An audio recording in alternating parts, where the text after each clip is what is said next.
West bank പിടിച്ചെടുത്താൽ ഇസ്രായേലിനുള്ള എല്ലാ പിന്തുണയും നിർത്തുമെന്ന് US president Donald Trump. അങ്ങനെ സംഭവിക്കില്ല, കാരണം ഞാൻ അറബി രാജ്യങ്ങൾക്ക് വാക്ക് നൽകിയതാണ്. അങ്ങനെ ചെയ്താൽ ഇസ്രായേലിനുള്ള USന്റെ എല്ലാ പിന്തുണയും നിലയ്ക്കും, ജൂത ഉടമസ്ഥതയിലുള്ള ടൈം മാഗസിന് നൽകിയ അഭിമുഖത്തിൽ ട്രംപ് പറഞ്ഞു. ആന്ധ്രാപ്രദേശിൽ വോൾവോ ബസ് ബൈക്കിലിടിച്ച് തീപടർന്ന് നിരവധി ആളുകൾ മരിച്ചു. ഹൈദരാബാദിൽ നിന്ന് ബാംഗ്ലൂരിലേക്ക് പോകുകയായിരുന്ന കാവേരി ട്രാവൽസിൻ്റെ വോൾവോ ബസ്സാണ് അപകടത്തിൽപ്പെട്ടത്. ഇന്ന് പുലർച്ചെ 3 മണിയോടെയായിരുന്നു സംഭവം. ബസ്സിൽ 40 യാത്രക്കാരാണ് ഉണ്ടായിരുന്നത്. ഇതിൽ 15 പേരെ മാത്രമാണ് രക്ഷിക്കാൻ സാധിച്ചതെന്ന് വിവരം. മരിച്ചവരുടെ യഥാർത്ഥ കണക്ക് ഔദ്യോഗികമായി പുറത്തുവിട്ടിട്ടില്ല. 25 പേർ മരിച്ചെന്ന വിവരവും പുറത്തുവരുന്നുണ്ട്. ആന്ധ്രാപ്രദേശ് ബാംഗ്ലൂർ ദേശീയപാതയിലൂടെ കടന്നുവന്ന ബസ് ബൈക്കിൽ ഇടിക്കുകയായിരുന്നുവെന്ന് കർണൂൽ പോലീസ് സൂപ്രണ്ട് വിക്രാന്ത് പട്ടേൽ പറഞ്ഞു. ബസ്സിൽ തീ പടർന്നതോടെ യാത്രക്കാർ ഗ്ലാസ് ജനലുകൾ പൊട്ടിച്ച് രക്ഷപ്പെടുകയായിരുന്നു.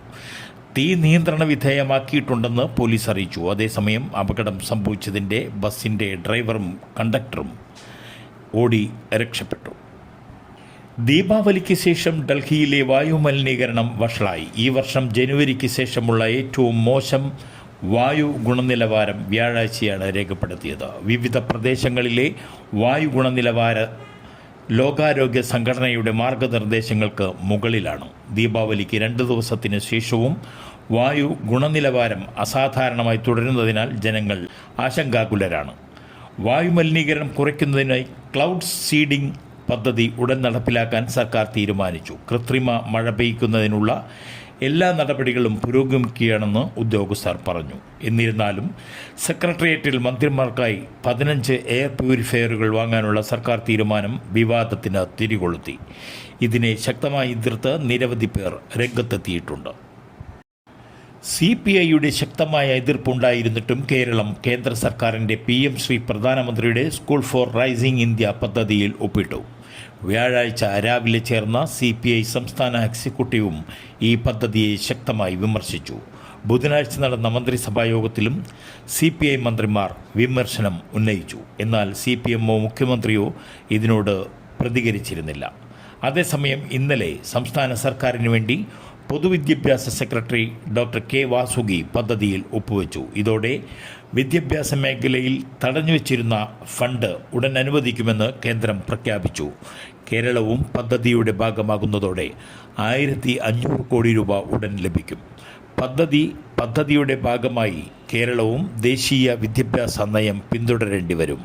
അതേസമയം മന്ത്രിസഭാ യോഗത്തിൽ നിന്ന് വിട്ടുനിൽക്കുന്നത് ഉൾപ്പെടെയുള്ള കാര്യങ്ങൾ പരിഗണനയിലാണെന്ന് CPI അവകാശപ്പെടുന്നു. ദേശീയ നേതൃത്വത്തോടുള്ള എതിർപ്പ് പ്രകടിപ്പിക്കാനും CPI തീരുമാനിച്ചു.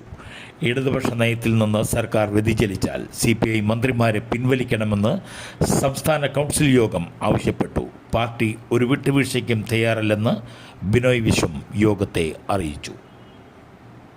19കാരിക്ക് നേരെ നഗ്നതാ പ്രദർശനം നടത്തിയ പോലീസുകാരൻ പിടിയിൽ. കുന്നത്തുകാവൽ സ്വദേശി രഞ്ജിത്താണ് പിടിയിലായത്. തിരുവനന്തപുരം പാറശാല കുടങ്ങാവിളക്ക് സമീപം കഴിഞ്ഞ ദിവസമാണ് സംഭവം. കാറിലെത്തിയ പ്രതി യുവതിയോട് വഴി ചോദിക്കുകയായിരുന്നു. വഴി പറയുന്നതിനിടെ യുവതിക്ക് നേരെ നഗ്നതാ പ്രദർശനം നടത്തുകയായിരുന്നു. സംസ്ഥാനത്ത് സ്വർണ്ണവിലയിൽ വീണ്ടും കുതിപ്പ്. കുറച്ച് ദിവസത്തെ തുടർച്ചയായ ഇറക്കത്തിന് ശേഷം സംസ്ഥാനത്തെ സ്വർണ്ണവിലയിൽ വീണ്ടും കുതിച്ചുകയറ്റം. ഇന്ന് പവന് 280 രൂപയാണ് വർദ്ധിച്ചിരിക്കുന്നത്. 1 ഗ്രാമിന് 35 രൂപയും വർദ്ധിച്ചു. ഇതോടെ സംസ്ഥാനത്ത് 1 പവൻ സ്വർണത്തിൻ്റെ വില 92,000 രൂപയായി. ഗ്രാമിന് 11,500 രൂപ.